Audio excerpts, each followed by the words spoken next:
Was a lady called Brooksley Bourne. She was the head of the Commodity Futures Trading Commission under Clinton.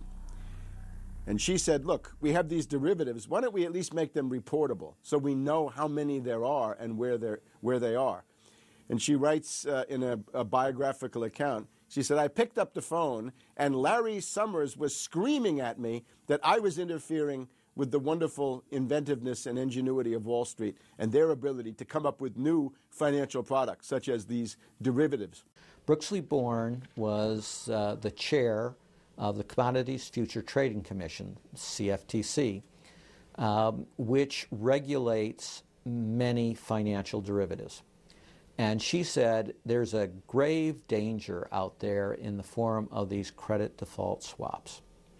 And credit default swaps are an exotic financial derivative, or moderately exotic financial derivative, that were sold on a bright, shining lie that they were supposed to make markets more efficient. In fact, they allow utterly insane gambles, and they're really great devices for accounting fraud as well. She actually says, I'm thinking of adopting this regulation. The Clinton administration goes berserk, and in particular Larry Summers, but also Rubin. Now behind Larry Summers, there's another layer.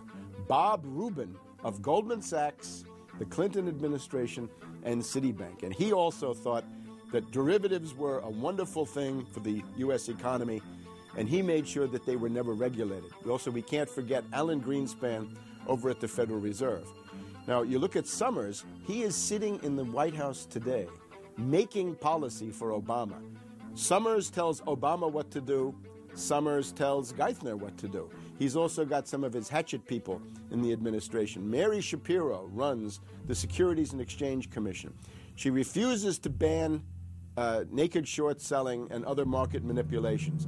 You've also got another guy called Gensler over at the Commodity Futures Trading Commission today. He is an acolyte and a supporter of the derivatives bubble. We made the new CFTC chair a guy who had helped to kill Brooksley Bourne's reform initiatives. And we just did this under the Obama administration. This was a pre-registered, pre-organized, predetermined event. Anybody who knows that if you allow the banks to become unregulated financial institutes with tsunami-like weapons of mass destruction-like financial instruments like derivatives, to allow that to run up to levels that are 50, 100, 200 times the gross domestic product with no value.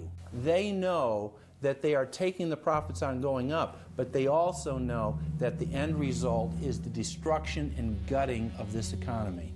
The scam is simple. The insiders buy hard assets and political influence as the fiat bubbles expand.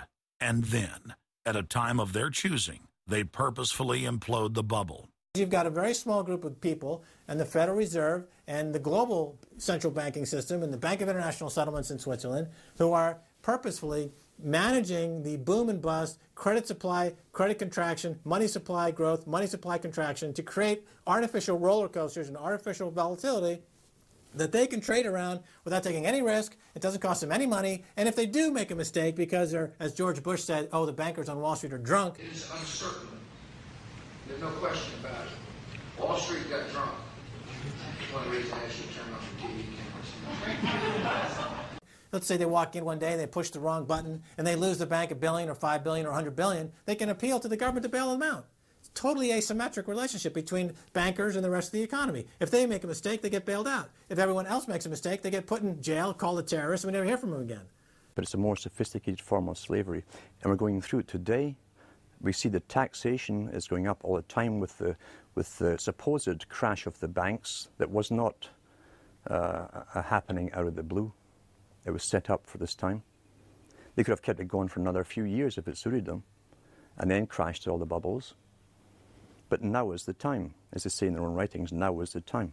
One of the great benefits of an economic model from an economist standpoint is you can basically get whatever results you want. You can manipulate the inputs to make that happen. and that makes it a very easy tool to use to hoodwink other people. These manufactured, these engineered financial catastrophes are the result of a central banking system that has the ability to add and subtract credit, add and subtract dollars and money at will to create this roller coaster effect. Because unlike most people, the banks are able to make profits as easily on the way down as they can on the way up in any given situation. Volatility is great for banks and professionals. Volatility is not great for the most average people. Their operatives in government and media then hold the economy hostage by issuing the ultimatum: give us unlimited bailout money or the economy dies. What's being used is what I call, to try to get the money, is what I call the suicide threat, where, you know, if anybody has ever seen the movie Blazing Saddle, the sheriff is surrounded by hostile town folks. He takes out his gun, points it at his head and says, you know, don't move or I'll shoot. Well, that's what the big banks are saying. You know, give us unlimited cash or we'll die. And if we die, you'll die, because we're too big to fail. It is a false flag attack because Hank Paulson will get up in front of Congress and say, we need $700 billion because that thing, that existential threat, the market is attacking us and we need this handout to fight Mr. Market. Mr. Market is out there. We need to fight Mr. Market. It's an existential threat. Meanwhile, he is Mr. Market. He's the one causing the problems.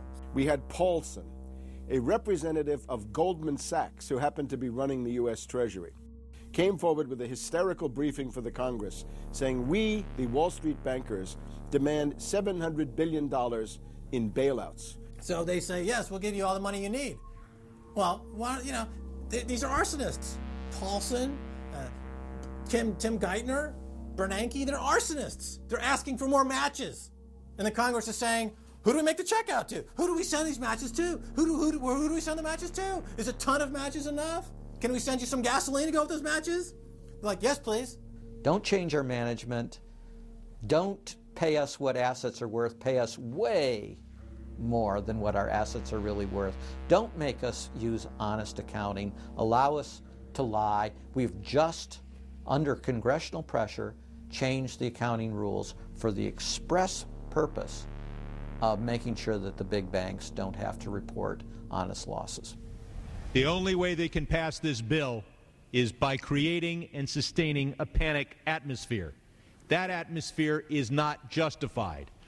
Many of us were told in private conversations that if we voted against this bill on Monday, that the sky would fall, the market would drop 2,000 or 3,000 points the first day, another couple thousand the second day, and a few members were even told that there would be martial law in America if we voted no. That's what I call fear-mongering. We have, you know, people in the government threatening martial law or things to get their way in the executive branch against Congress. You know, if you put all these signs together, it doesn't look good at all. That,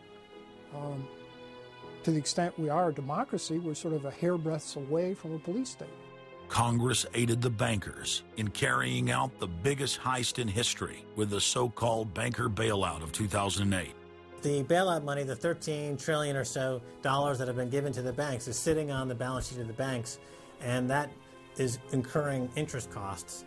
And that's going to precipitate the need to flush the system with more cash. And at some point, the dam will break, and you're going to have very high inflation. Some predict hyperinflation. You cannot print phantom money out of thin air, backed by nothing and producing practically nothing without destroying the world economy. So unless we cut out the toxic funds, the toxic elements of this economy, every time we put in money on this bailout, it's just feeding the fire. It's not making things better.